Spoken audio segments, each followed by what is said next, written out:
Hola amigos, bienvenidos a Podcast Audio, el podcast sobre karate y sus practicantes. Hoy estamos en el episodio 284 y les traigo un tema muy importante. Corea versus Japón.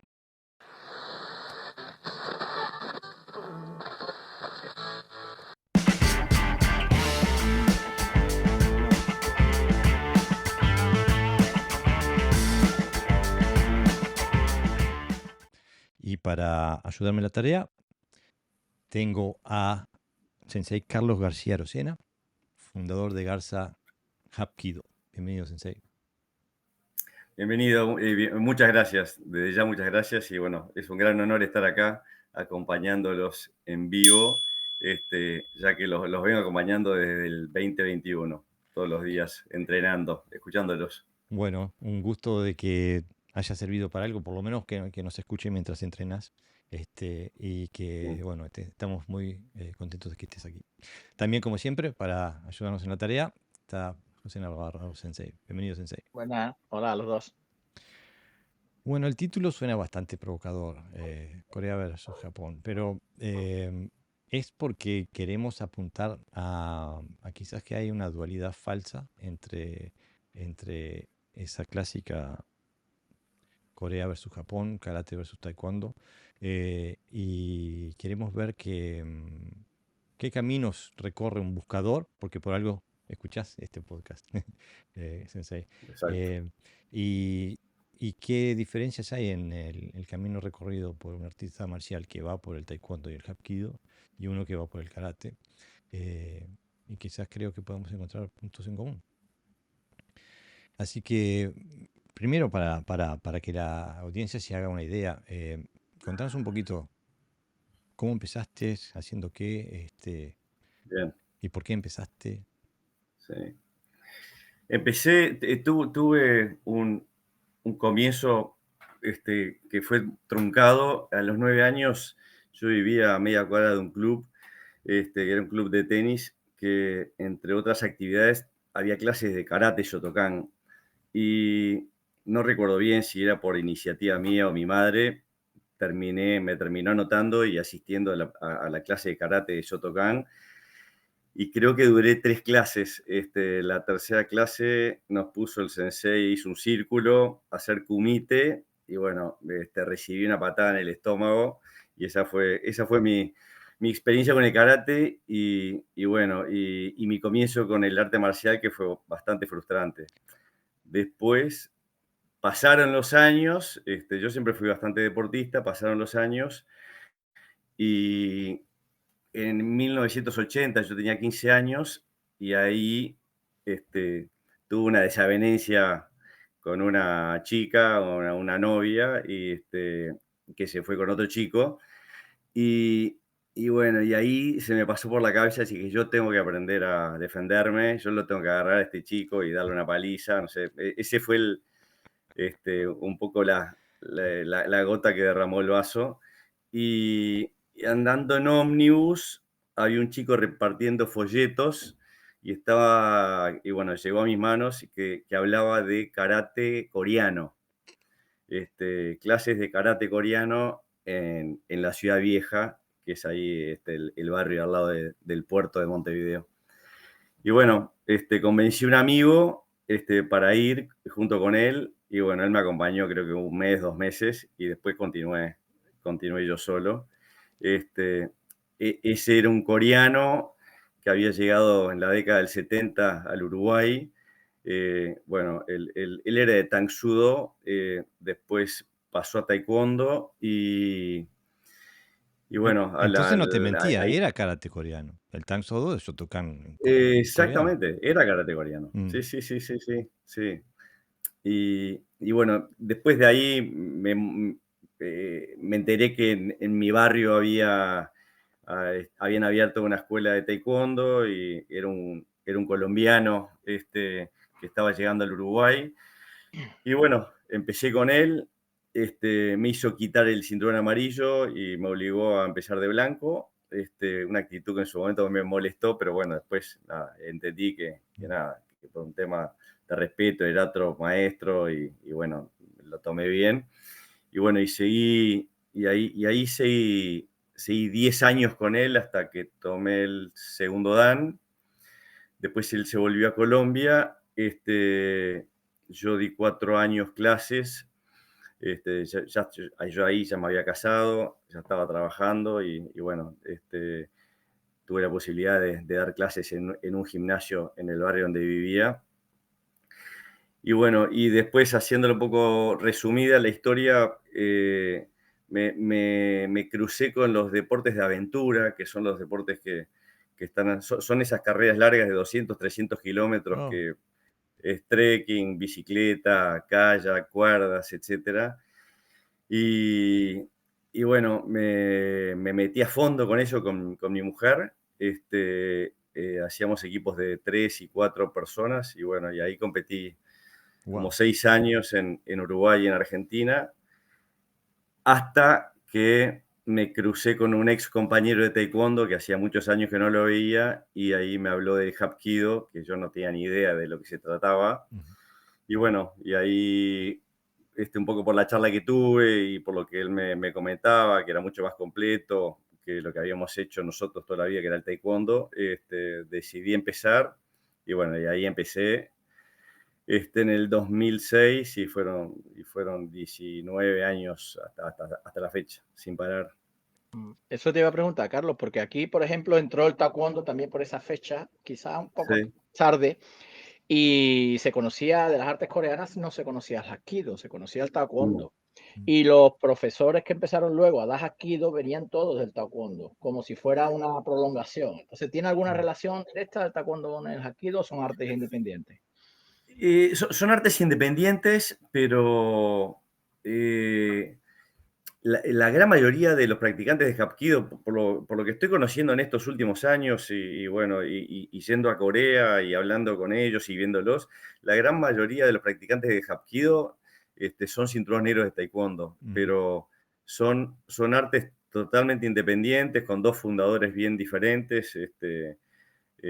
Casualmente, hay una fuerte conexión con Japón, porque tanto el fundador de Taekwondo, que es el general Choi Hong-hee, era cinturón negro, no recuerdo si segundo o tercer dan de karate Shotokan, había vivido en Japón, había entrenado karate y fue el que fundó, cuando terminó la invasión japonesa en Corea después de la Segunda Guerra Mundial, fue el que fundó el Taekwondo en 1955.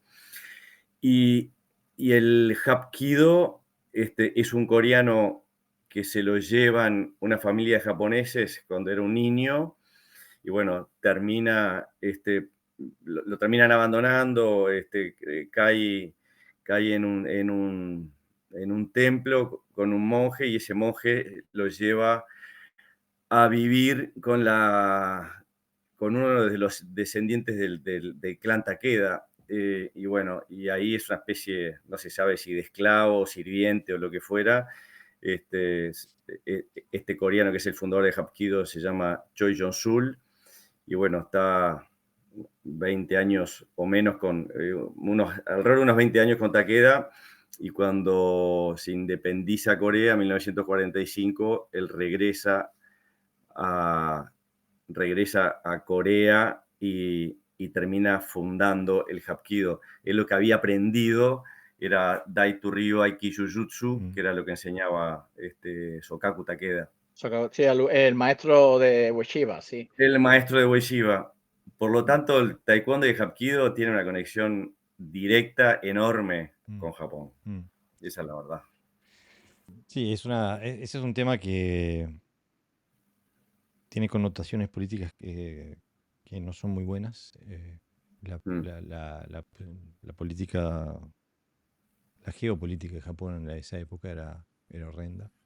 Este, Justamente ahora se ve en las noticias, está un youtuber norteamericano que le están por 50 años de cárcel, justamente por hacerse el bobito en el monumento que hay a las niñas que fueron abusadas Uf. sexualmente por los soldados Mm. japoneses, ¿no? Algo Claro. que toca la fibra del pueblo coreano muy profundamente. Mm. Pero bueno, por suerte de algo algo bueno salió de todo eso. Y hoy tenemos taekwondo, tenemos hapkido, tenemos karate, etcétera, Sí. etcétera. Eh, ¿Por qué Garza Hapkido? Y bueno, el nombre Garza, bueno, obviamente es un ave, y está muy asociado al apellido García. Algunos escudos españoles, bueno, García provenimos de Galicia, y varios escudos de la familia García está asociado con la identidad del ave de la garza. Y bueno, pues la garza también está asociado a las artes marciales chinas. Pero más que nada le puse Garza Hapkido porque uno de mis mejores amigos desde chico hasta la fecha me dice Garza hasta el día de hoy. Y bueno, cuando decidí abrir la escuela en el 2021, ya la abrí con ese nombre, hice el logotipo de la garza agarrando una flecha, que está muy asociado al emblema de Hapkido, que es un águila agarrando una flecha. Y bueno, ese es un poco el cuento. Corregime si estoy equivocado. A mí me da la impresión de cuando te veo en las redes sociales y eso, como que el Garza Hapkido, este proyecto del Garza Hapkido, es como es que es la culminación, o mejor dicho, un nuevo proyecto, es como un nuevo paso en tu vida marcial, ¿no? Sí, totalmente. Sí, sí, sí, sí. Me gustaría saber qué te llevó a dar ese paso y después en qué consiste este paso del Garza Hapkido. Bien, bien. Y bueno, yo después de 14 años ininterrumpidos de taekwondo, siempre tenía un tema en la cabeza que me da vueltas en la cabeza, que era recurrente, era qué pasa si, en aquel momento yo era joven, tenía 20 y pocos años, entre 20 y 30, decía, ¿qué pasa si tengo un problema dentro de un ómnibus muy apretado de gente, o tengo un problema en un ascensor, o tengo un problema en un boliche donde está lleno de jóvenes y no me puedo mover y no puedo tirar una patada, que era, nada, era la herramienta principal, casi única del taekwondo. Y, y bueno, y lo veía como una fuerte debilidad, esa es la verdad. Eso me llevó en el año 2000 a, a contactarme con gente de Brazilian Jiu-Jitsu, que empecé ahí, pero unos pocos meses, y terminé yendo 2 años y medio cuando empezó la pandemia, a conocer un poco de la lucha en el piso. Y, y bueno, entonces sentía que el taekwondo no me daba esas herramientas o habilidades en un cuerpo a cuerpo, y por lo pronto, como me lo enseñaron, tampoco tenía una gran destreza con las manos. Y el manejo de las manos es clave, de los golpes de mano, más que nada me estoy refiriendo. Entonces, bueno, cuando conocí el Hapkido en ese aspecto es más completo, porque nada, tiene más técnicas, porque no, tiene las patadas de taekwondo, tiene el uso de las manos, similar al taekwondo, tampoco es una gran cosa, pero sí tiene, bueno, luxaciones de las articulaciones, trabaja muy fuerte en las luxaciones, todas las articulaciones, y trabaja muy fuerte en las proyecciones, y bueno, y para todo eso hay que saber caer, por lo tanto trabaja mucho en las caídas. Originalmente Hapkido tenía un programa de piso que se fue perdiendo. Yo en libros que he leído de la década del 50 y antes, hacían técnicas de lucha en el piso, pero prácticamente hoy ninguna escuela lo hace.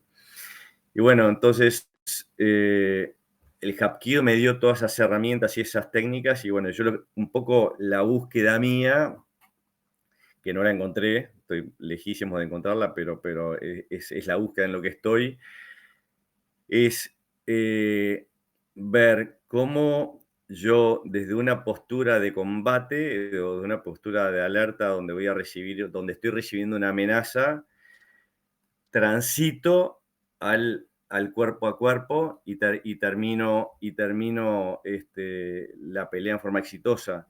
Y cómo entreno de la manera más real en la clase, sin que la gente se lastime también. Obviamente, nosotros somos de hacer un entrenamiento más duro que la media, por lo menos la media de Hapkido que yo conozco en Uruguay. Pero bueno, nunca estoy conforme, siempre quiero tratar de asemejar la práctica a una situación real, que es muy difícil, ¿no? Porque una situación real se ve una cantidad de otros aspectos que es muy difícil reflejarlo en el doyan, en la clase. Pero bueno, esa es la búsqueda mía de hacer funcional el sistema y practicarlo lo más semejante a una situación que nos podamos topar el día de mañana. Carlos, mira, es una duda sobre todo. Yo he conocido dos taekwondo, dos épocas de taekwondo, cuando se iniciaron aquí la gente que venían, profesores coreanos, que eran los que impartían, y era gente muy potente a nivel marcial incluso, ¿no? Sí. Aquí se hacía mucho intercambio, por ejemplo, en mi dojo venía gente de taekwondo a practicar con nosotros para aprender lo que tú dices, ¿no? Bien de puño, bien de Sí. barrito. O sea, había un Sí. intercambio de conocimiento. Nosotros aprendimos mucho de las tácticas de piernas y ellos pues, a Claro. la vez aprendían de nosotros de las distancias cortas con los puños. Y Sí. luego, cuando se fue enfocando a lo deportivo, entró un público más joven con otra búsqueda y entonces, bueno, se fue deportivizando y perdiendo todo el tema marcial, digamos, ¿no? Entonces, ocurre lo mismo en el Hapkido, quiero decir, hay dos Hapkido, aquel que mantiene un poco la tradición marcial y aquellos que hacen esas exhibiciones que vemos, ¿no? Sí. Donde hacen, digamos, su sistema, pero casi siempre dedicado a la práctica. Lo digo porque yo también he hecho Hapkido muy poco. Practicado con un compañero que hacía Hapkido, bueno, y bien los entrenamientos que hacía eran muy dinámicos, o sea, como bien dice, muchas caídas, muchas acusaciones, muchas proyecciones, y no estaba en nada enfocado a la parte deportiva. De hecho, sigue aquí en el dojo, tiene su dojo y nunca compite, ¿no? Sino que se dedica más a la parte más marcial. Y contrasta mucho con ese otro Hapkido, ¿no? Que se está popularizando, quizá que es más deportivo. Entonces,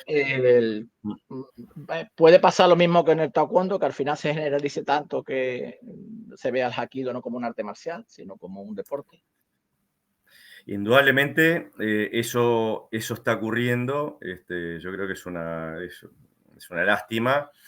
Creo que hoy está más inclinado a la balanza, pero yo sé que con los años se va a correr hacia el otro lado. Está más inclinado a la no competencia y a mantener el arte marcial y todas las tradiciones.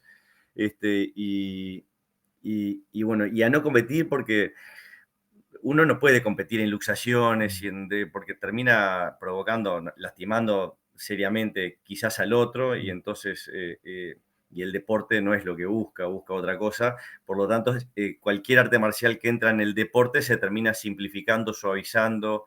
Lo hemos visto con casi todas las artes marciales.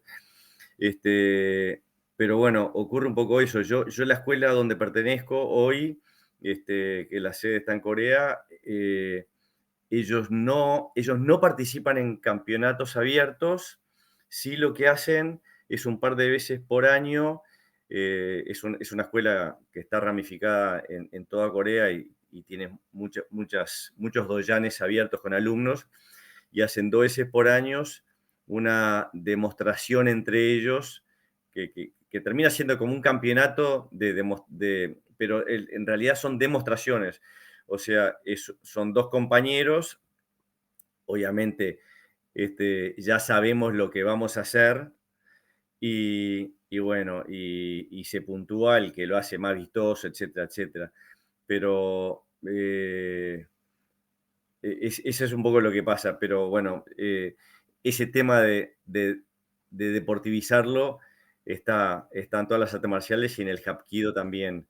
Pero bueno, se trata de mantener el enfoque más tradicional y no se entrena para una demostración, no se entrena para una competencia, salvo el mes previo a la competencia. Em, Tenés que informarnos un poquito, porque por lo menos yo de Hapkido sé muy poquito. Mm, El entrenamiento que haces tú, hoy nos hablábamos de que buscas acercarte a la realidad, ¿no? El entrenamiento que haces tú en tu dojo, en tu dojan, sí. ¿es un Hapkido tradicional? ¿Es el entrenamiento que normalmente se hace en un dojan de Hapkido? ¿O se diferencia de lo que se hace en tu... Sí. Mira, el Hapkido, por suerte, está muy atomizado en el mundo y en Corea principalmente.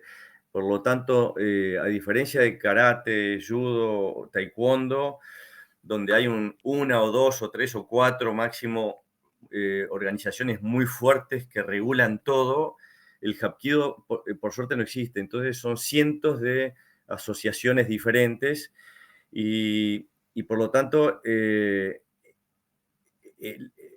ha servido eso para que vaya creciendo y con diferentes líneas. Entonces, algunos son muy buenos en barrido, otros son muy buenos en proyecciones, otros son muy buenos en patadas, otros tienen posturas más altas, posturas más bajas, etc. Y después cada maestro, obviamente, tiene su estilo y practica un abanico de técnicas determinadas. Yo, del Hapkido donde yo me formé, que fueron 18 años o 17 años, acá en Montevideo, con el sabonín Mario da Silva, él está muy orientado a los controles policiales y técnicas de control policial.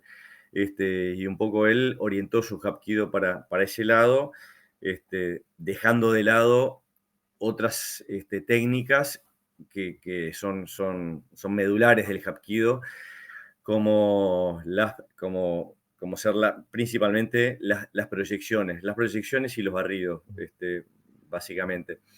Por lo tanto, yo no conocía otra cosa, pues estaba muy metido en lo que estaba practicando y bueno, cuando un día levanté la cabeza y vi lo que había afuera del doyan donde estaba practicando, me di cuenta que la realidad era bien diferente y que había todo un universo que yo que lo quería aprender, estaba muy ávido de eso y me resolví una cantidad de preguntas que tenía y bueno, fue por eso un poco que tomé ese camino. Este, Te pregunto mm, porque también me parece que creo que cuando no hay organizaciones gigantes, creo que se tiene un poco más de libertad y diversidad, sí, como decías tal tú. cual. Pero una de las cosas que me gustaría saber, porque por el lado del karate, y esto es una constante que me encuentro constantemente en mi vida, en la historia de Pepe, en la historia de todos los buscadores que he encontrado dentro del karate. Siempre tienen que pasar por invariablemente, porque como no hay libertad, siempre tienen que pasar por una etapa de liberación, tienen que luchar por poder entrenar algo, poder estudiar algo, poder romper las normas metodológicas incluso, por ejemplo, cuando te veo en Facebook veo que ustedes le pegan al saco de arena, por ejemplo, Sí. o usan escudos, andan a las patadas, a los golpes, eh, Mm, que no es lo que yo me imaginaba que era el Hapkido. Yo me lo imaginaba más mm, tipo Jiu-Jitsu o tipo Aikido-Jitsu, ¿no? Lo cual me parece que como que vos rompés esas normas. Los karatecas sí. tenemos que pelear, por lo general termina en que nos tenemos que ir si estamos buscando algo. Tenemos que crear nuestra propia plataforma porque dentro del contexto de la tradición y de los estilos está completamente prohibido, como decís vos, levantar la vista y traer algo nuevo. ¿Esa es tu experiencia en el taekwondo y el hapkido? Sí, totalmente. Eh, Totalmente. Yo de donde venía, o sea que de mi Sabonín me fui muy bien, me fui por la puerta grande. Yo le ofrecí de representar junto con él esta escuela de Corea, y bueno, que después entendimos que cada uno tenía que agarrar su camino, y bueno, nada, mantenemos una buena relación. Pero bueno, en el doyan de él había una bolsa, un saco de arena, y no se usaba. Y para mí era clave probar a ver si sabemos pegar un puño y no nos rompemos la muñeca, si sabemos pegar una patada y llegamos en foco o no. El manejo del saco o de la bolsa, como la llamamos nosotros, es un trabajo que es importantísimo. Y hacer solamente técnicas al aire no solamente no ayuda a mantener sano nuestro organismo y nos hace pelota las articulaciones y las rodillas y el hombro, etcétera. No nos da información si realmente sabemos pegar o no sabemos pegar, si en la vida real, y bueno, yo un poco rechazaba esa metodología, que fue la que yo aprendí en taekwondo. Era patada al aire, puño al aire todo el tiempo, y secuencias muy estáticas, muy alejadas de la realidad. Era duro, pero en eso era muy alejado de la realidad. Entonces, yo ahora que me siento totalmente liberado, y este maestro coreano, el primer día me dijo: todo lo que tú aprendiste, mantenelo, y lo que aprendas acá conmigo, lo que te sirva, incorporalo, y lo que no te sirva, desechalo. Entonces ya el enfoque de él, que fue lo que, por eso sigo hasta el día de hoy, fue un enfoque, no sé, muy práctico, Claro. que es lo que yo busco un enfoque práctico. Entonces, seguramente mis clases de Hapkido sean bien diferentes a una clase de Hapkido tradicional, no tengo duda. Pero bueno, es en el camino que estamos. Yo tengo dos preguntas, Carlos. Igual las tiene Sí. Jorge también. Dale. Ya me lo dirá en diferido. Una es básica. Vosotros decís que golpeáis al saco, vamos, que practicáis golpeando al saco, igual que nosotros. ¿Hay diferencia entre el Quijón que hacéis, por ejemplo, cómo trabajáis el saco? Esa es la primera. El Si hay Quijón traducía al el coreano. perdón, la técnica básica. Es que no sé cómo se dice en coreano. La Sí. técnica básica que se hace al aire tiene unos patrones de comportamiento físico determinados, como pasa en karate. Que normalmente, si la quieres usar per se, es decir, es casi inaplicable a algo que, bueno, que te devuelve el golpe, como se suele decir, ¿no? Y luego, existen las katas en Hapkido. En el karate es fundamental el kata, sobre todo para nosotros, ¿no? Que es donde sacamos la información. ¿Existe algún modelo parecido o algún tipo de concepto parecido dentro del Hapkido? Porque en el taekwondo está obvio, ¿no? Que están los punsen. Que yo siempre me pregunto qué desarrolla el punsen de cara en el taekwondo, ¿no? ¿Qué función cumple? ¿No? Ya son tres preguntas. Son tres preguntas, perfecto. Vamos por la primera.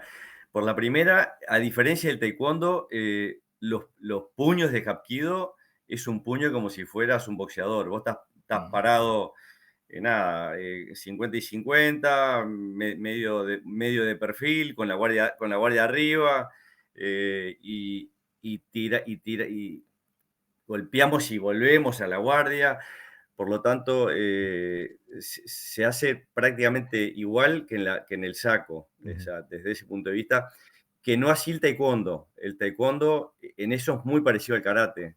Bueno, yo creo que el taekwondo,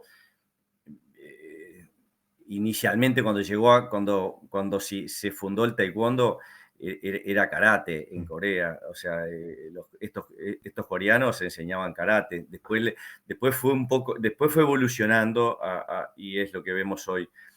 Antes de entrar en las competencias, hasta la década del 80, por ahí. Pero entonces Hapkido no, el Hapkido es un arte, que como te lo enseñan y como uno lo practica contra el oponente, es básicamente lo mismo, y en eso es muy realista. Yo recuerdo esos 14 años de taekwondo que me corregían permanentemente los grados de los pies de apoyo y de las manos y cuánto tenía que cargar atrás y adelante, 70-30, y estaban permanentes. Y los seminarios donde venían maestros de Corea, estaban todo el seminario corrigiendo pequeñas sutilezas, y en definitiva no aprendíamos nada. Bueno, esa era mi postura, mucha gente estaba muy contenta con esa metodología.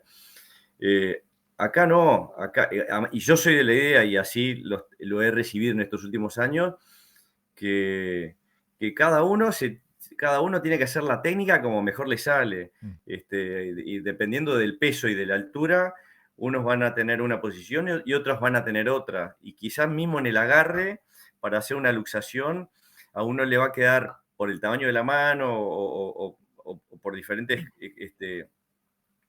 complejidades físicas, lo van a hacer de una manera y otros de otra. Yo en eso creo que uno tiene que ir adoptando el sistema al cuerpo de uno. Esa es la primera pregunta. La segunda pregunta, Kata. Kata. Yo tuve dos maestros, tengo dos maestros, tuve un maestro y ahora tengo otro. En los dos estilos de Hapkido que aprendí, que estoy aprendiendo, no hay katas, pero sé que hay varias escuelas y que yo me junto una vez por año a algún seminario. Hay escuelas que tienen katas, sí. ¿Pero Sí. katas de a dos personas, tipo jiu-jitsu, tipo judo? ¿O de doble No, solo? una kata tipo un pumse, una Ok. kata. Sí, sí. Y después la otra estaba relacionada al taekwondo. ¿Cuál era la otra, Pepe? ¿La tercera? Sí, los punce, ¿qué función cumplían dentro del taekwondo? Ah, Porque lo vemos como Jorge decía habitualmente, que está separado, está por un lado la técnica básica, el Quijón, kata y kumite son cosas diferentes, ¿no? Pero en sí. karate así tiene cierta relación, pero por ejemplo yo en el taekwondo y en los compañeros que tengo taekwondoka, ellos prácticamente hacen las katas casi para exámenes y alguna exhibición. Sí, bueno, Entonces, porque no tiene, o sea, está todavía mucho más separado, hay una separación, como que la información está totalmente separado. del Como yo lo aprendí. kumite, del Sí. combate no tiene nada que ver con el kata, ¿no? No, como yo lo aprendí y hablo de taekwondo, estaba totalmente separado, era solamente para aprenderse la coreografía para los exámenes o para competir en un campeonato. Pero Pero ¿existen campeonatos de punce? Sí, sí, sí. sí, Pues no lo existe. desconocía, Es- fíjate, o sea, no sabía. Generalmente los campeonatos de taekwondo son de kumite, Mm, rompimiento y pumse, sí. mm. ¿Vos qué hacías? ¿ITF o WTF? Bueno, yo empecé mi primer cinturón amarillo y el coreano que estaba en la Ciudad Vieja, era WTF, que después pasó a ser WT, pero cuando recibí el cinturón amarillo y abrieron una escuela en mi barrio, ahí, y que fue lo que hice toda la vida, fue ITF. Sí, Bueno, te voy a hacer una pregunta tendenciosa y mándame. bien. Este, eh, Porque a mí siempre me pareció, voy a insultar a medio pueblo, siempre me gustó más el kumite de la ITF que el de la WTF. Me pareció más completo, más... Sí. ahora sí, lo que no logro entender es la subida y la bajada. El Pa, sí, Aunque, ¿sabes que tuve contacto con la bueno, ITF hace 30 años y la subida y la bajada era un sí, elemento más? Ahora estuve en contacto con ellos de vuelta y ahora es como que ha crecido muchísimo más el tema es mucho sí. más preponderante ahora. Sí, bueno, yo la aplicación que había recibido en mi época era que uno se eleva para preparar la técnica, el puño, Mm. y cuando proyecta el puño, baja y aprovecha, no sé, la fuerza de la gravedad, etcétera, algo así. Pero bueno, fue muy característico del taekwondo ITF Mm. y con el paso del tiempo, como que se perdía mucho tiempo en ese tema. Sobre todo para los PUMSE Mm. o los, Los o katas, los como TEUC, diríamos en Japón, ¿no? que son los kata, que son los kata. O sea, porque después en un combate, en un campeonato, no vas a ver a nadie subiendo y bajando. Es una cosa, en eso es muy parecido a los campeonatos de karate. Yo creo que mi comentario es tendencioso y subjetivo porque vengo de la ITF. Creo que en el combate éramos más completos porque se permite puño a la cara, que es clave. Es clave practicar el puño a la cara. Hasta el día de hoy en la WT no se permite el puño a la cara, creo que es un gran error.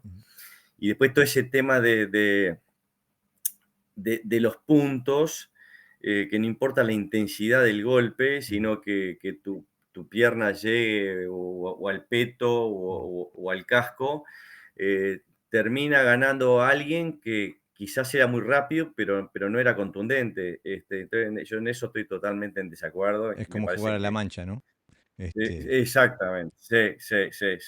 En el karate Es un pasa lo disparate. mismo. Es un Ahora, disparate. sí. Creo que la gran diferencia es que en el karate todavía es algo subjetivo y en el taekwondo olímpico ya es algo objetivo, porque tienen las maquinitas que te miden y, no sé, las pondrán a 0,1, porque la pierna pasa a media cuadra del peto y ya le dan el punto, digo. Incluso es tanto que el que vio las últimas Olimpiadas del taekwondo, yo vi las Olimpiadas, porque yo comparto local con un club de taekwondo. Y la gente de taekwondo le daba vergüenza verlo, porque ahora están parados solo una pierna y con la otra haciendo así, ¿no? A ver que no tiene nada que ver. Yo viví mi infancia en Suecia, aunque soy uruguayo. Y me acuerdo en los 80, los campeonatos de taekwondo eran sangrientos. Asesinos. Exactamente, Sí, se mataban a palo, ¿viste? Sí. Y hoy es algo clínico, ¿no? Bueno, pasa un poco con lo mismo con el karate, me parece. Pero me llama la atención de forma, no sé, ¿viste? Positiva en el sentido de que cuando uno está enfermo y entras en un club y ves que el otro tiene la misma enfermedad, decís como que te mejora la situación, ¿no? No sé por qué nos sirve compartir las penurias, pero me hace bien ver que, bueno, que los problemas endémicos que nosotros venimos apuntando dentro del karate, que se repiten en otras artes marciales y que también la respuesta es la misma, ¿no? Porque cuando vos me decís que ustedes en el Hapkido tienen la guardia de combate, es la misma que usan en la técnica básica que la que usan en la aplicación, es lo que nosotros venimos pidiendo gritos hace años dentro del karate, que poco menos que estamos matando vacas sagradas por pedir algo tan natural, ¿no? Sí. Otra cosa que, bueno, que me siento muy identificado con muchas de las cosas que ustedes han dicho, es con los bloqueos, no sé cómo se llama en Defensa, karate. uke, sí, o defensa. Los uke. En el taekwondo, al venir del karate, los uke son te enseñan todo, de abajo al medio, ahí va arriba, va. Y en los combates, obviamente, no existen, porque vas a hacer un uke y te recibiste 4 piñazos. En el Hapkido el uke no existe, el uke es un golpe. Claro. Y lo que trata de hacer el Hapkido es absorber el puño. O sea, yo estoy con la guardia acá arriba y absorbo, no rechazo. No busco. Pero a mí me llama la atención que son muy parecidas las defensas, ¿no? Que se hacen en taekwondo a las que se hacen en karate. ¿Es casual o bien, como bien decía Jorge, porque el taekwondo quizá en sus inicios fuera karate? Porque yo he visto otros estilos, por ejemplo, el kung fu se parece poquito. No, es raro ver un shuto uke tan definido como se ve en taekwondo. Lo digo porque vi un vídeo de un maestro de taekwondo hablando de las defensas en taekwondo y cómo había que defenderlas, ¿no? Y cómo había que usarlas, perdón, para defenderse. Y estaba haciendo las formas de karate, o sea, el shuto-uke clásico de karate, con detalle, ¿no? Con pequeños matices, el age-uke, el gedanbarai, el soto-uke y Sí, para prácticamente mí son iguales. Son iguales. Si no son idénticos, son muy parecidas y Claro, vienen del karate. si interpreta que esas son las defensas, evidentemente, No. ante lo mismo, un ataque Oizuki que no sé cómo se la llamará en taekwondo, pero es lo que estaban haciendo, digo, No, pero yo he tenido en mis manos libros de taekwondo de los inicios, allá por los años 60, y el primer kata que te enseña, ¿cómo se dice kata en coreano? Punsen. El Y bueno, primer Pumse. Pumsen era el Taikyoku Shodan de Funakoshi. Sí, Digo, era, es que hay muchos Pumses que vienen del karate y son muy parecidos. sí, sí. Está comprobado y bueno, hay mucho escrito de ese tema, mucha cosa escrita sobre nada, del origen del taekwondo que viene del karate. Al principio, la gente del taekwondo lo negaba, lo rechazaba y se enfadaba, pero hoy ya hay mucha literatura al respecto y bueno, y, creo que fueron 5 cuanes los fundadores que se juntaron para fundar el taekwondo, y de los 5, 4 eran cinturones negros de karate, Shotokan. Claro. Este, mm, Sí, ahora también un tema que me interesaría saber tu opinión, porque una de las cosas que me parece que es necesario para toda arte marcial que tenga katas o punches es comprenderlos, saber qué es lo qué historia te están contando, ¿no? mm, Qué información tienen esos katas, esos punches. Y por ejemplo, yo observo al club de taekwondo con el cual comparto eh, local y ellos sufren de la misma amnesia que tiene el karate normativo, pero en mayor grado, en un sentido de que vos ves que hay una estructura en común muchas veces, pero que la estructura del taekwondo se ha cambiado, del kata de taekwondo, eh, se ha cambiado, pero de forma arbitraria. O sea, yo qué sé, se patea, yo qué sé, tenés un golpe de codo y después una patada, y la patada la hacen acá, ¿no? sí, Hicieron un codo acá y después hacen una patada allá arriba. Como digo, es imposible pensar de que le pegaste un codazo y después le pegaste una patada, porque el hombre no está acá arriba. O sea, como no, que son criterios arbitrarios que digo, bueno, nosotros pateamos más alto, punto. Este, sí, y, en, exacto, sí, y en el karate no se sabe, muchas veces no se sabe por qué. Hoy estuve viendo un video de que acaban de hacer un curso en Sudamérica, un curso de kata bunkai, y, y hacen todo un curso de kata bunkai, o sea, de aplicación del kata internacional, y lo que muestran es alguien que te da un paso hacia adelante y te ataca con una mano, lo que decimos hikite nosotros acá, la mano retraída, y un golpe recto, y después el otro hace dos, tres cosas mientras él está así, y después golpea con el sí. otro y el otro hace dos, tres cosas.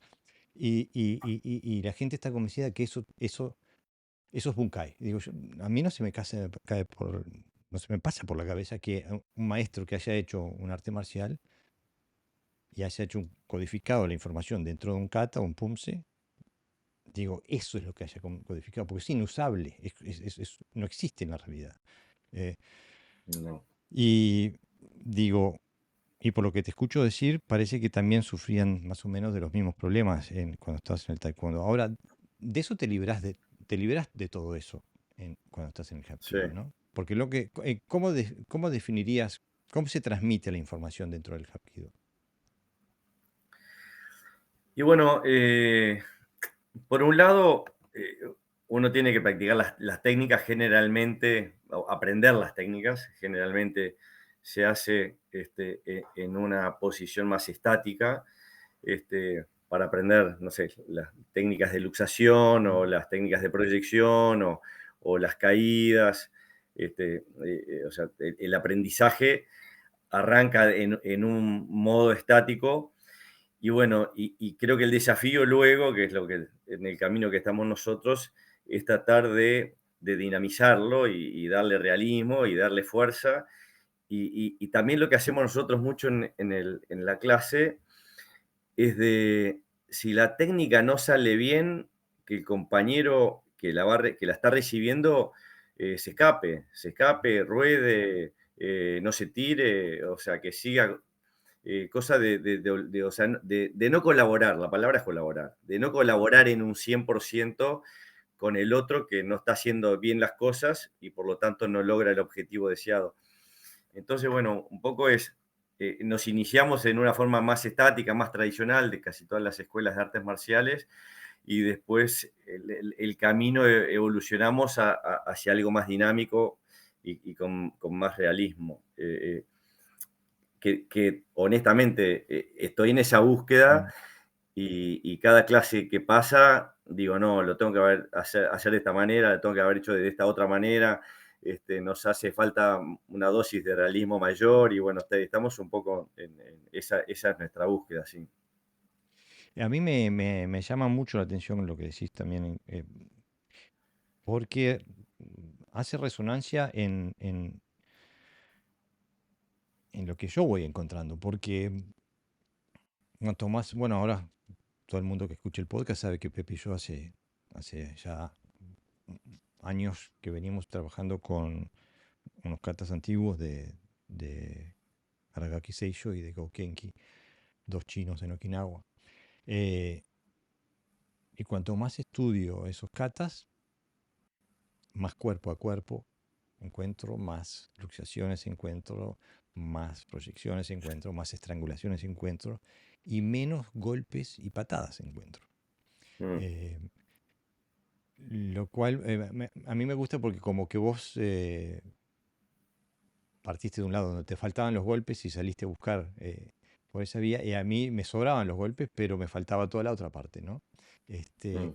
Y cómo la realidad de la defensa personal o el combate cuerpo a cuerpo, o como le quieras llamar, es una realidad. No existen los estilos o las artes marciales.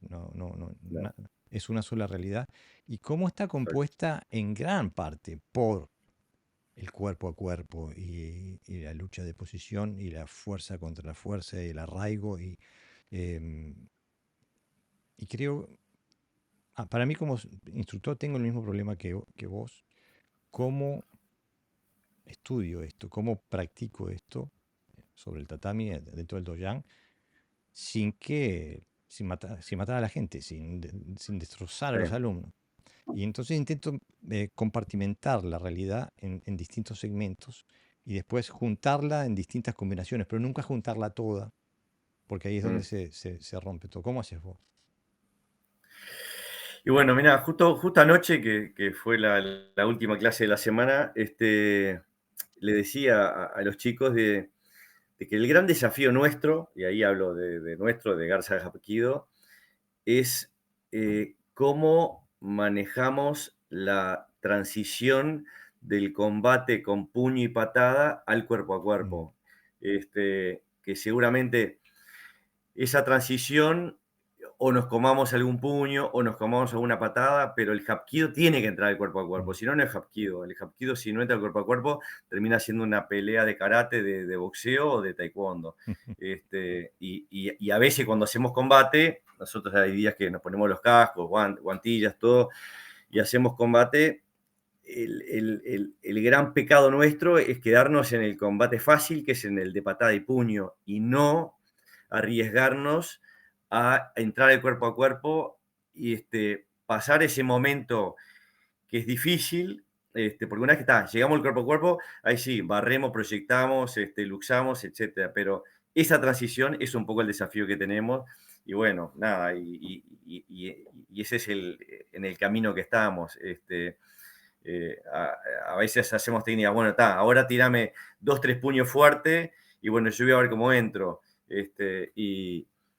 Porque si no, no termino entrando, la gente no se anima a entrar. Hay gente que sí, que le gusta más el cuerpo a cuerpo, y hay otros que se sienten más cómodos y más protegidos haciendo una pelea de puño y patada. Claro que para Pero bueno, entrar te tenés que comer un sopapo, por lo general. y seguramente, sí. Es un compañero de judo, Antonio, que estuvo con nosotros aquí. Lo comentábamos ayer, ¿no? Que él cuando vino a practicar con nosotros, a nuestro dojo de nuestro maestro, él era judoka, era ya cinto negro de judo. Wow. Y entonces él quería venir a agarrarnos porque es donde se sentía cómodo, claro. Decía, me recibía por todos lados, ¿no? Entonces él, cuando ya aprendió karate, lo que aprendió a través de la táctica de los puños y de las patadas es cómo entrar Claro, en claro. dentro de la distancia del otro, que es quizá lo que le faltaba. Una vez que te pillaba, volabas, ¿no? Pero Exacto. Claro. eso es lo que hay que estudiar, el elemento táctico de cómo entro sin recibir o disminuyendo el contacto, ¿no? O sea, no es entrar por entrar, sino cómo, ¿no? Y eso, Exacto. él hizo una fusión muy inteligente, ¿no? Entre las tácticas de ataques y las tácticas de cuerpo a cuerpo, ¿no?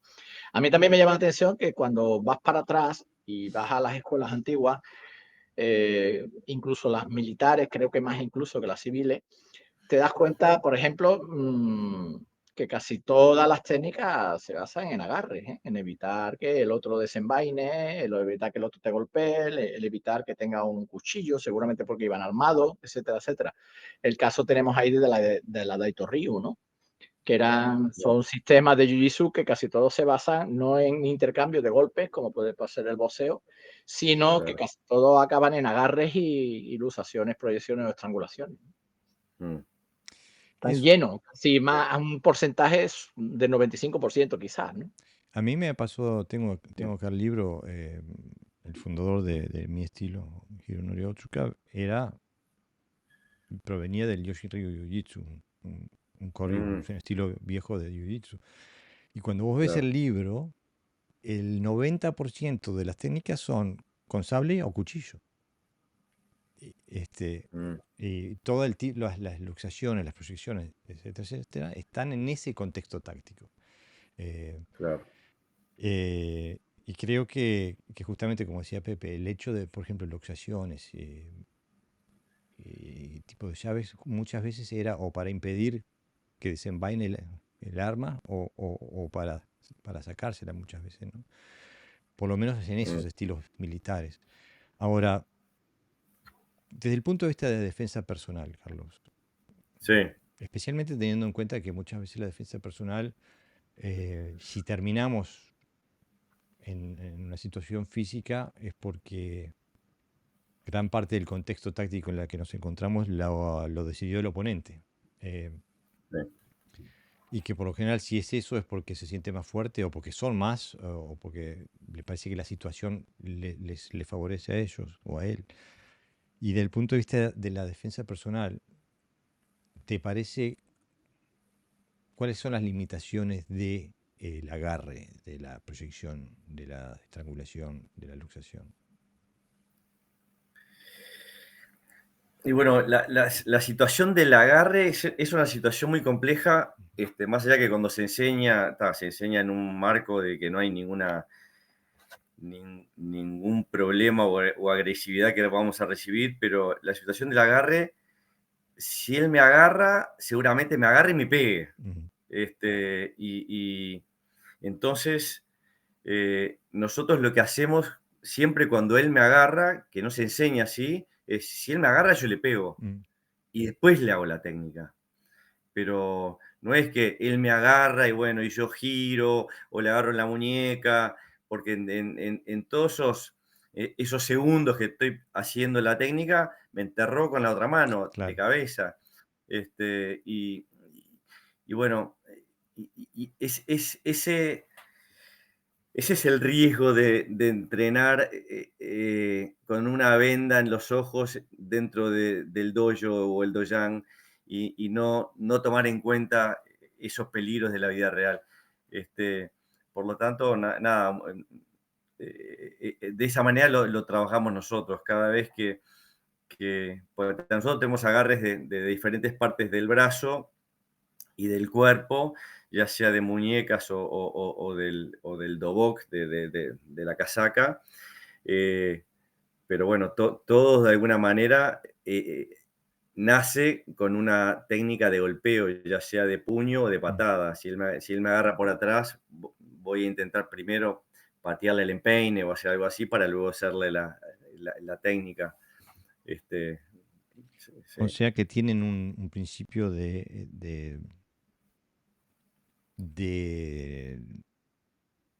de combinar, o sea, de trabajar desde el punto de vista de agarre, pero también del golpe. Eh, Sí, sí, a lo que me refiero es que, por sí, ejemplo,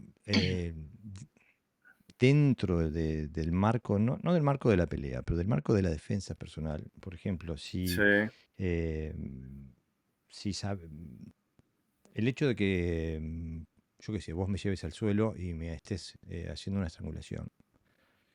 mm, Del punto de vista de la defensa personal, quizás no es óptimo porque viene mi amigo y te clava sí, de atrás, ¿no? O sea que exacto. eh, Mm, ese tipo de cosas servían quizás más dentro de un ámbito policial, por ejemplo, donde hay que reducir a alguien sin descuartizarlo, o sea, tenés que reducir a alguien dentro del marco de la ley y siempre sos más, ¿no? O sea, nunca estás solo. Eh, sí, en cambio, desde el punto de vista de la defensa personal, quizás no utilizas técnicas de reducción, quizás, sino que técnicas que te permitan terminar y salir corriendo, por ejemplo, ¿no? sí. ¿Cómo La- ven ca- ustedes ese no, tipo de sí, situación? sí, te iba a decir que casi todas las terminaciones Mm, de las técnicas de agarre terminan llevando el oponente al suelo y poniéndole yo todo el peso a través de mi rodilla en su omóplato, levantando el brazo de él y luxándole la muñeca, y yo mantengo el otro brazo disponible, y bueno, y estoy obligado a hacer un paneo, no sé, de 180 grados para ver quién más viene atrás o al costado o enfrente. Pero evitamos ir al piso, mm, el hapkido evita ir al piso, más allá que yo a mis alumnos les enseño algunas técnicas básicas de piso, por si uno termina en el piso, justamente. pero el hapkido evita entrar en el piso, bueno, por lo que tú dijiste, Jorge, estás en el piso y vienen 3, 4 más, te cagan a patadas y ya marchaste, no Justamente. hay tu tía. Sí, Nosotros entrenamos mucho a levantarnos, o sea, poder levantarnos claro. si nos llevaron al piso, ¿no? Porque justamente, aparte de estar revolcándose ahí abajo, cuando puede venir otro más y darte, digo, es problemático. Ahora bien, Mm, ¿qué tipo de...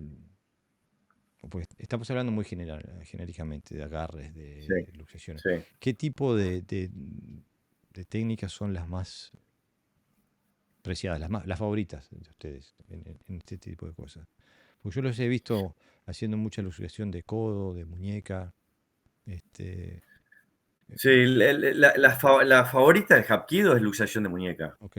Este, o sea, yo estoy entrando en un combate, puedo tirar un puño, defender, tratar de defender e ir al cuerpo a cuerpo, y le voy a tratar de agarrar un brazo que tenga, agarrar el brazo, este, para hacerle una luxación de muñeca, yo haciendo un giro de 180 grados y cambiándole el sentido de la pelea.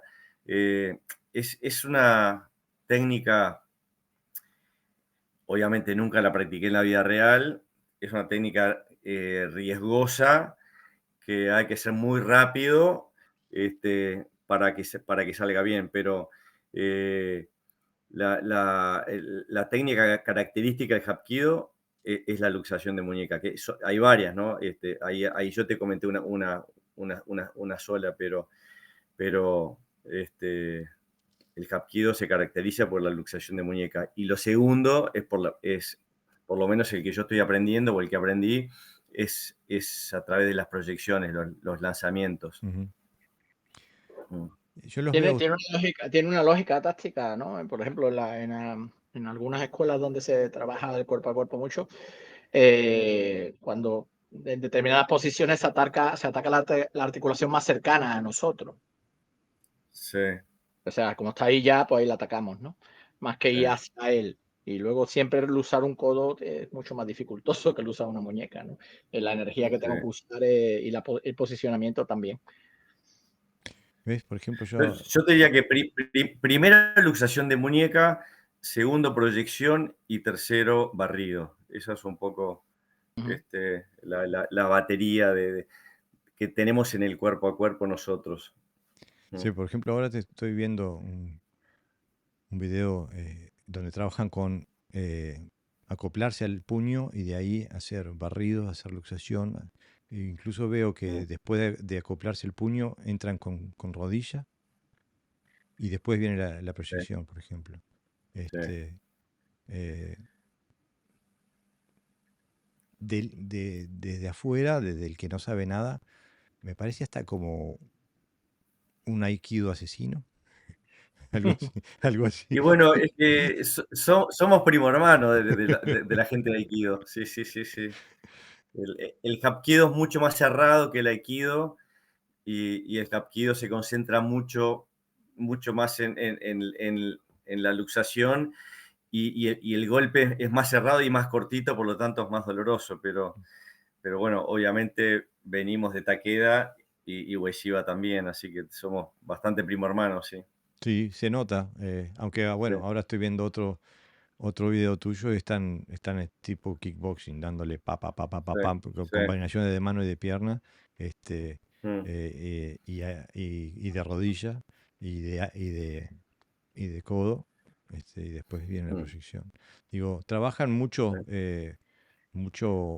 eh, las diferentes distancias, veo. Sí, sí. ¿Trabajan en Es que, condiciones de clinch? sí.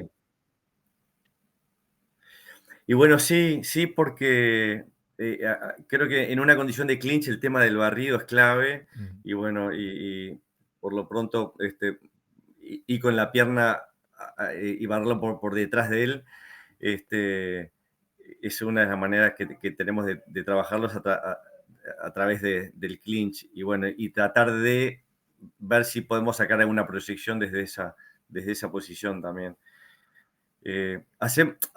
Cada tanto hacemos es un juego que es una pelea donde hacemos frente a frente, no vale patear, no vale puño, ni codo, ni rodilla. Lo único que vale es barrido y proyección. mirá. Eh, eso trabajamos muchísimo porque no te lastimas, puede ser fuerte Mm. y bueno, y el primero que va al piso cambia de pareja. Y el que toca el piso con la mano o con la rodilla pierde.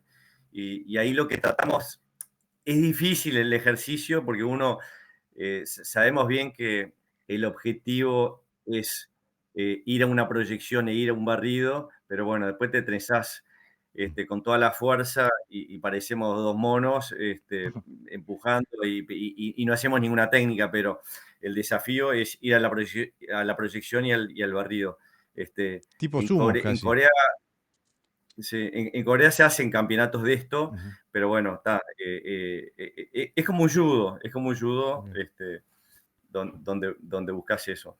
No, como dice que decir que el que toca el piso con otra cosa que no sea el pie, eh, Sí, pierde. Me hace acordar el sumo, donde bueno, hacen. sí, también, sí, sí, Lo que pasa es que estamos más flaquitos, ¿no? En ese sentido, sí, pero hacer una proyección a alguien que pesa 185 kilos hay que ser bueno. sí. Este, eh, no, pero me encanta porque veo que estamos desde distintas posiciones, estamos buscando lo mismo y estamos. Mm. No sé quién dijo que en la señal de que algo estaba diseñado perfectamente no era cuando no encontrabas qué más agregarle, sino que no encontrabas qué más sacarle, qué más quitarle, ¿no? Este, y veo que hemos estado en un proceso similar de sacarnos cosas de la mochila para Sí, poder ver la realidad desde un punto de vista más claro, más sobrio y no con esa mochila cargada de lo que supuestamente debería ser, ¿no?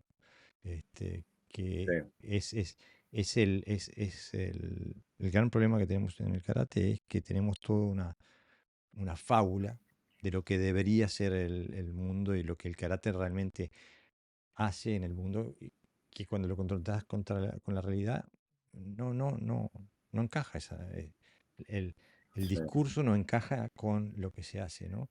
Entonces, por eso digo, la gente puede hacer un curso de Bunkai donde hace un ataque que nadie te haría.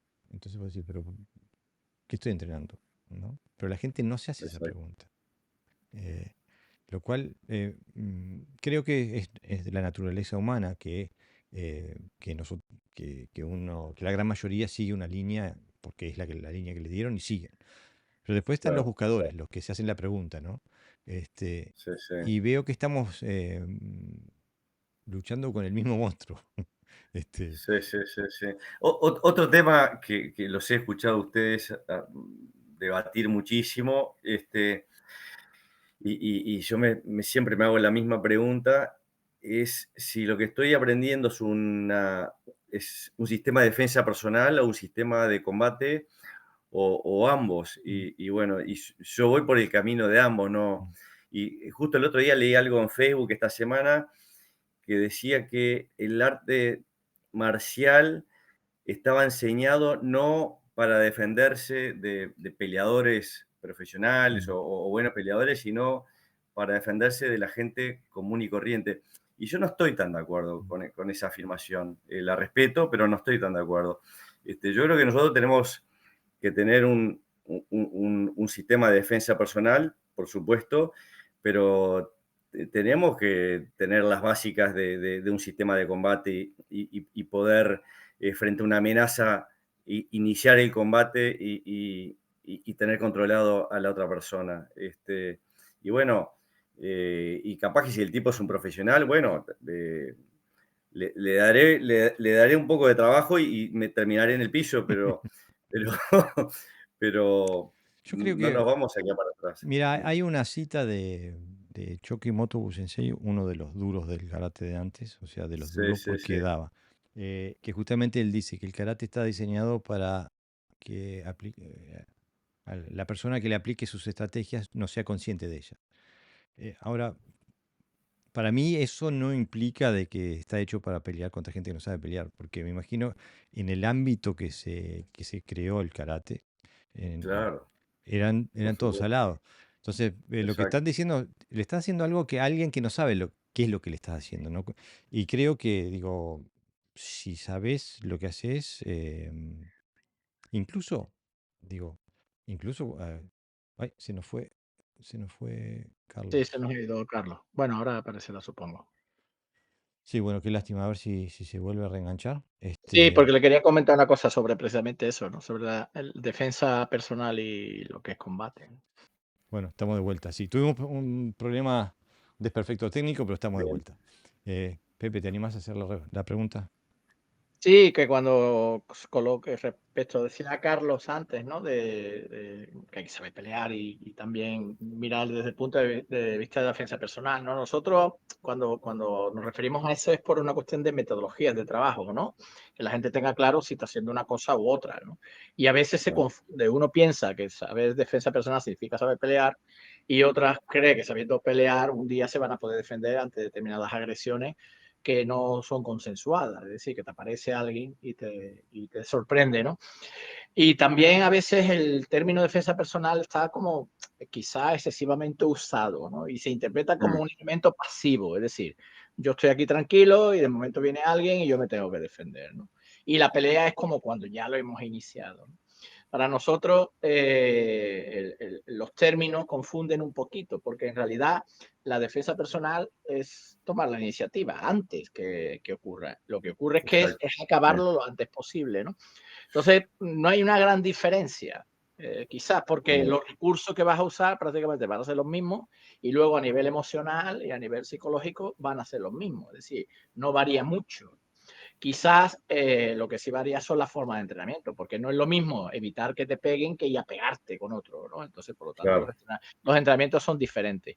Eso es lo que quería decir, ¿no? Y por eso nosotros audimos que la gente cree que haciendo mañas, el malentendida defensa personal, tú me haces A, yo te hago B, van a aprender también a cuando venga un boxeador a pegarse con ellos, ¿no? Y ahí es donde nosotros decimos que no, ¿no? Que no es posible. Yo acostumbro a pensar, en mi cabeza pienso que la pelea es lo que le sigue, es el siguiente paso si mi defensa personal falla. O sea, bien, si hay una situación en la que yo decido que es momento de apagarle la luz a una persona, este, porque estamos en un conflicto, no sé qué, y toma una acción y esa acción falla, ahí empieza la pelea. En cambio, si esa acción tiene efecto, no hay pelea, ¿no? Por eso es importante tener, como decía Pepe, me parece que los elementos táctico-técnicos al final terminan siendo muy parecidos. El tema es cuándo se aplican, ¿no? Claro. Como, Mira, como vos decís, para entrarle, para tirarlo, te va a pegar y bueno, tenés que aprender a hacer esa Sí, transición. sí. Jorge y yo ya lo habíamos hablado de este tema, ¿no? Hay un entrenador bueno, para pelear no hace falta ser arte marcial, quiero decir, uno puede ser un buen No, peleador tal cual. y para defenderse sí, para saber defenderse sí hay que practicar. Entonces hay Mm, un entrenador de boxeo que yo sigo mucho que él dice que hay gente que sabe pelear y gente que sabe boxear, Son dos cosas diferentes. pero que los realmente boxeadores son completos son aquellos que hacen las dos cosas. ¿Qué quiere decir? Que habrá momentos dentro del combate, dentro del conflicto, vamos a llamarle, para no confundir los términos, donde necesitas sí, ser boxeador y en otros momentos que necesitas ser peleador. Y entonces tiene que tener metodología específica para llegar a ese nivel, ¿no?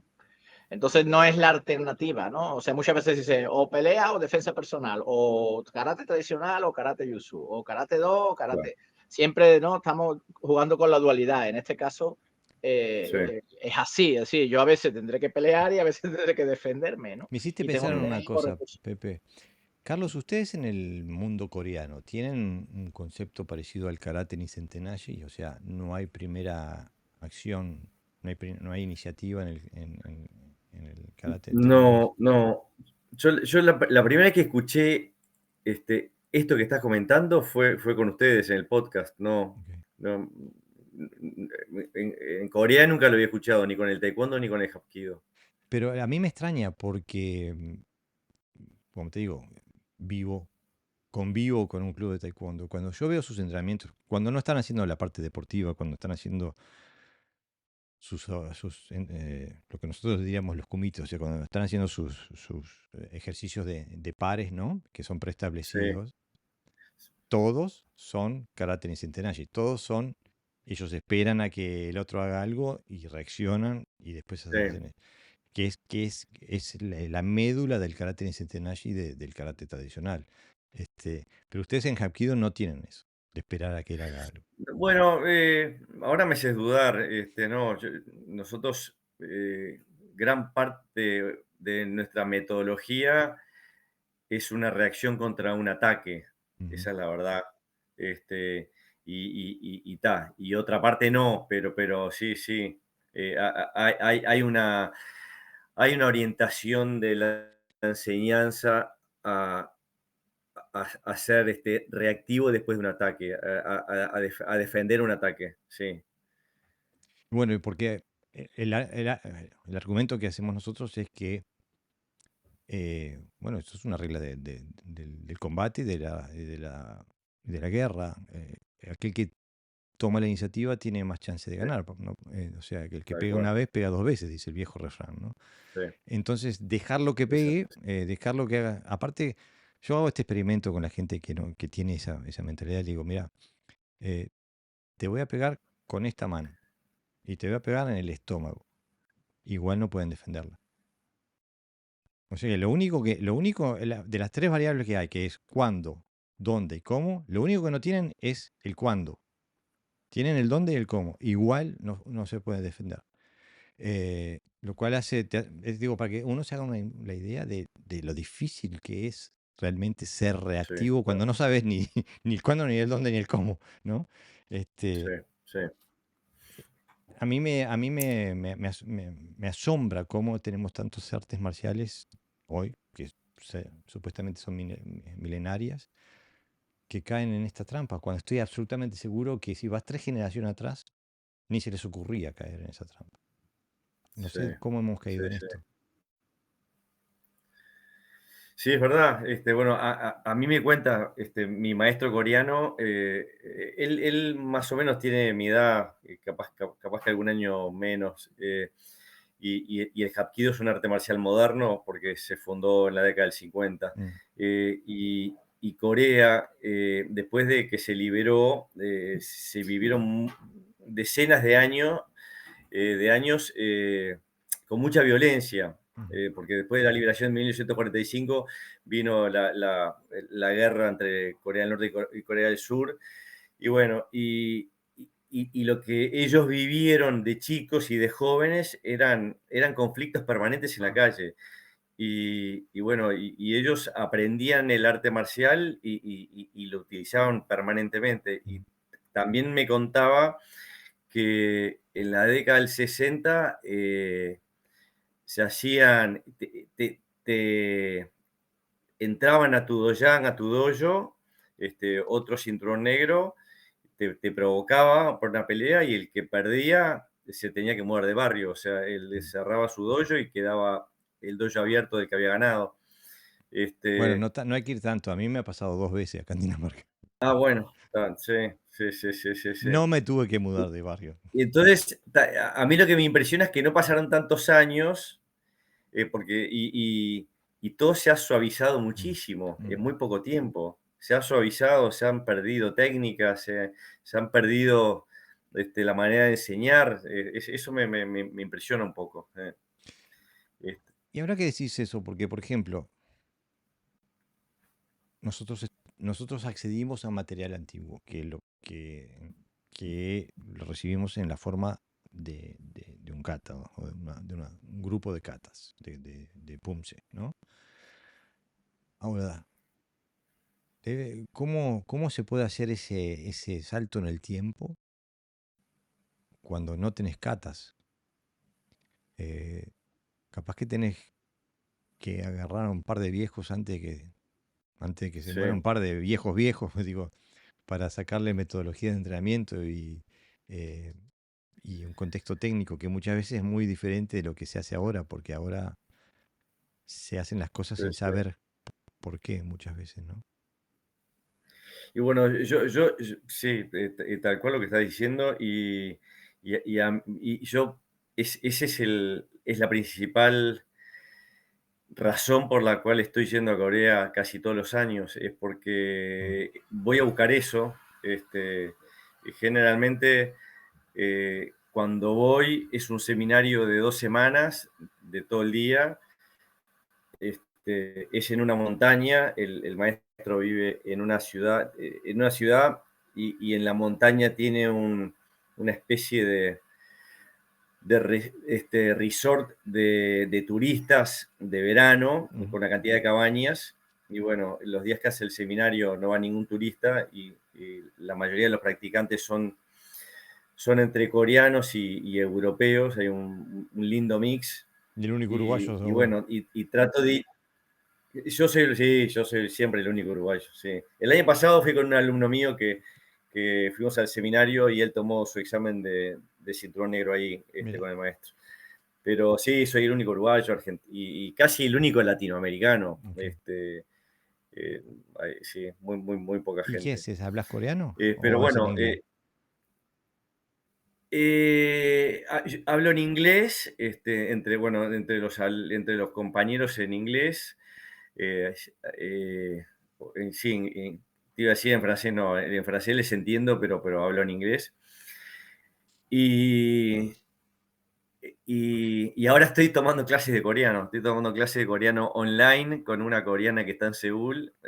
Mañana tengo clase Mira, para, nada, algunas palabras muy básicas las conozco, pero para de a poco ir incorporando algo del idioma, sí. claro, claro. Por suerte el coreano simplificaron la escritura. Este, no son como los Sí, japoneses que tienen 4 alfabetos diferentes, son más, te tenés que aprender 10.000 palabras. Y en sí, cambio en Corea, escuchame una pregunta. ¿Has probado el soju? sí. Tenés que haber tomado soju. Sí, sí, me encanta, buenísimo. Soy con Sí. cerveza, es espectacular. Sí, sí, En sí. Japón Muy, muy bueno. es muy popular el soju coreano. Y yo lo conocí cuando ¿Ah, estuve en sí? Japón. Claro, Ma- pero hacía más, patadas. que el saque, sí. Entre la Ah, juventud es la bebida más común. Aparte te la venden ah, con gusto a ciruela, con gusto a durazno, con gusto a esto, con gusto a lo otro. claro, claro, claro. Es la bebida más popular entre los jóvenes. Y yo como hombre joven que Sí. soy, me acoplo. Este, Sí, sí, sí, sí, sí. este, No, bueno, no, no, Carlos, no puedes ir a Corea y no tomar soju, porque estás como obligado, sí. sí, ¿no? Te la vienen por Mm, todos lados, claro. Es como sí, ir a Argentina y sí, no tomar vino, una cosa así. Este, exacto. o como Mm. ir a Uruguay y no bailar tango. No, ya estoy provocando. No, compañeros argentinos, fue una broma. Este, bueno, Carlos, ha sido un gustazo, ya vamos por la hora y 20. Este, me, Buenísimo. me encantó, Igualmente para mí. me encantó ver que al final no éramos Corea versus Japón, sino que éramos buscadores versus el No, resto del mundo. Mm, claro. Este, exacto, eh, exacto. Sí, sí. y bueno, sirve para lo que sirva. ¿Dónde está tu Doyan en Montevideo? Vamos a hacer Mi propaganda. doyan está en Malvin Norte, es a una cuadra de Avenida Italia, en Godoy y Gallinal. A una cuadra de Avenida Italia en Godoy y Gallinal. En enero tengo que pasar Exacto. por Uruguay, así que te voy a dar una visita. Me Excelente. reventás contra el piso. Ah, me encantaría. Este, bueno, Es una buena compañía, Jorge Carlos. Como decíamos antes, ya nos conocimos en persona aquí en Sevilla, paseamos por Sí. esta ciudad. Espero que te gustara. Aconseja a la gente. Va, espectacular. a mí me No, no, encantó, no, me no, encanta Sevilla. quiero volver a Sevilla, así que cuando vuelva a Sevilla te voy a llamar de vuelta. Pero, y bueno, y ya te comenté, Jorge, en una vuelta, mi señora se muere por ir a Dinamarca, Ah, o bueno, sea bien. que si alguna vez voy, que espero ir, te voy a estar contactando seguro. Por supuesto, Mm, por supuesto. Bueno, mm. entonces, hasta la próxima.